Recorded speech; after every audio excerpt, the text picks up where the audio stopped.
High নমস্কার, আমি JoJo. আহ, খুব আনন্দের সঙ্গে আজকে আবার একটা নতুন আইটেম নাম্বার গাইলাম। And I am always very excited যখন আমার কাছে কোনো আইটেম নাম্বার আসে। কারণ আমার প্রত্যেক দিন একটা চ্যালেঞ্জ থাকে যে এত বছর ধরে আইটেম নাম্বার গাইতে গাইতে যে এখন আইটেম নাম্বারে আরও নতুন কি করতে পারি কি না করতে পারি। সো এই গানটাও খুব ইন্টারেস্টিং একটা গান। আহ, গানটার একটা খুব দারুণ একটা ট্যাগ নেম আছে, সেটা আমি এখন বলবো না কারণ সেটার জন্য গানটা শুনতে হবে। এই গানের আহ, আগে ছবিটার নাম বলি। ছবিটার নাম এনকাউন্টার। শুনেই বোঝা যাচ্ছে তো যে খুব ইন্টারেস্টিং কিছু হতে চলেছে।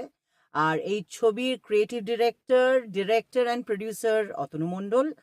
আর এই গানটির লিরিক্স এবং এবং মিউজিক দিয়েছেন সোমনাথ ভট্টাচার্য। এই গানটা আমি রেকর্ড করলাম প্রমিক স্টুডিওতে, রেকর্ডিস্ট সুব্রতর সঙ্গে। আর এই গানের যিনি অ্যারেঞ্জমেন্ট করেছেন তিনি হলেন সুজিত সাহা। সো খুবই দারুণ একটি গান।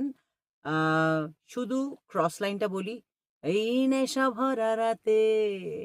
আহ, বাকিটা কি আছে গানের মধ্যে জানতে গেলে গানটা শুনতে হবে, খুব শিগগিরই আসছে।